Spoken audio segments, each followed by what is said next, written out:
came to the front to tell her. I think she was in a hurry to get the show on the road. So, welcome all of you to our ninth ever Jewish Center Talent Show. Our host tonight is the very tall and handsome Brett Schaefer, who has 1 foot out the door, by the way. We are going to miss Not that I'm in a rush. we are going to miss him very much, but this is a great opportunity for all of us to be together and have some fun, and have the kids have some fun, and then go downstairs for ice cream and everything else that goes with it. So, Brett, you're on.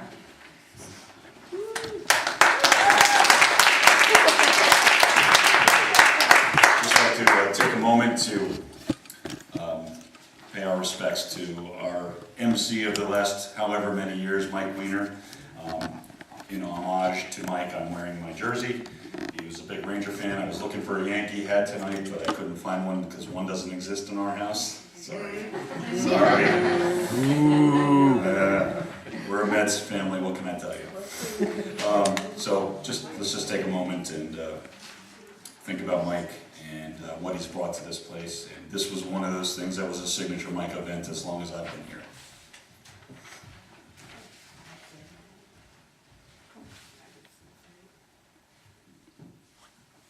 Thank you. All right, who's ready for some talent? Who's got talent? America's the answer, of course. America. Of course. First on our agenda for the evening is a very special guest. He's a fixture here as well. Howie, he is going to be up here performing Tabah. Come on, Howie, Tabah.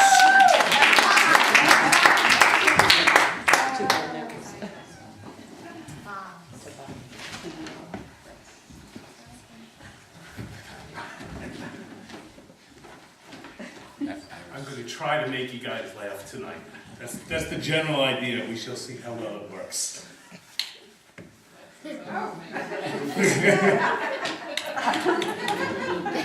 See, I can start right there. Okay, thank you very much.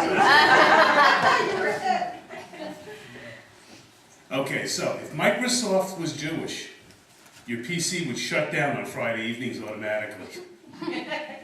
The start button would say, "Come on, I'm not getting any younger, you know?" Retry would be replaced with, "Yvonne, I should try again." During startup, it would be playing Hava Nagila. All computer viruses would be cured with chicken soup. After your computer dies, you would have 24 hours to dispose of it. The paperclip would be replaced by a spinning Star of David. Okay, we have Hetty, a little old lady. She gets onto a crowded bus in the middle of a heat wave and stands in front of a seated young girl. Holding her hand to her chest, she says to the girl, "If you knew what I had, you would give me your seat." The girl gets up and gives Hetty her seat.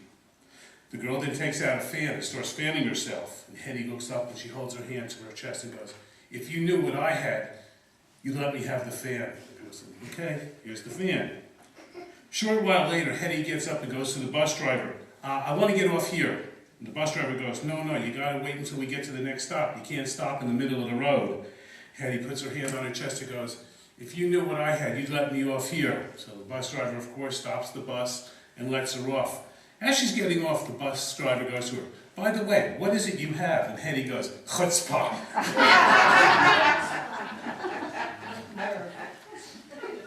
Isaac and Sarah get married and they go on their honeymoon. When they get back, Sarah immediately telephones her mother, Leah. "Well," said Leah, "how was the honeymoon?" "Oh, Mom, the honeymoon was fantastic. It was so romantic." And then she starts sobbing uncontrollably. "As soon as we get home, Isaac started using terrible language. He said things I'd never hoped to hear, all those 4-letter words. 'Please, Mom, get in your car now. Come here and take me home.'" "Calm down, darling," said her mother. "Tell your mother what could be that awful. Don't be shy. Tell me what 4-letter words Isaac used."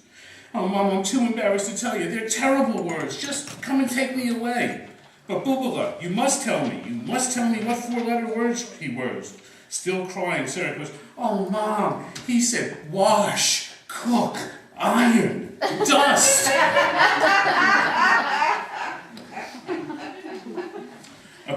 young mother sees her son off to school on the first day of school.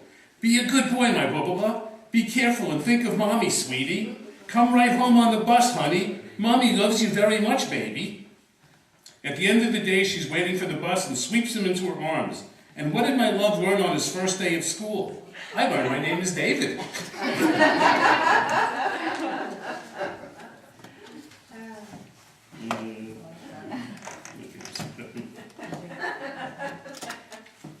Leah had been slipping in and out of a coma for a couple of months. Yet her husband Tony had stayed by her bedside every single day. When one day Leah came to, she motioned for Tony to come over closer. As he sat by her, she whispered, eyes full of tears, "You know what? You have been through me with all the bad times. When I got fired from my secretary's job, you were there to support me. When my first hairdressing business failed, you were there. When I got knocked down by a car, you were by my side. When we lost our dear Jonathan, you stayed right here. When my health started failing, you were still by my side. You know what?" "What, dear Tony?" asked. "I think you bring me bad luck." And we'll finish with this one. This one is for you, Iris. And all the women of the congregation. One day in the Garden of Eden, Eve calls out to God, "Lord, I have a problem." "What's the problem, Eve?" "Lord, I know you created me and provided this beautiful garden and all of these wonderful animals, but I'm just not happy." "Why is that, Eve?"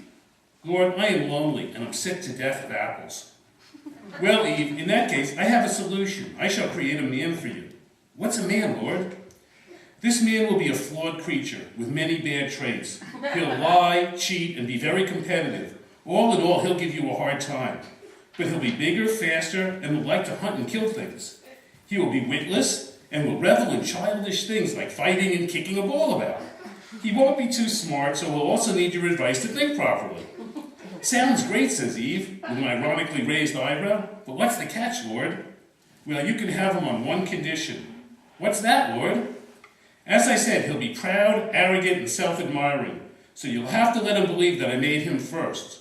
Just remember, it's our secret. Woman to woman."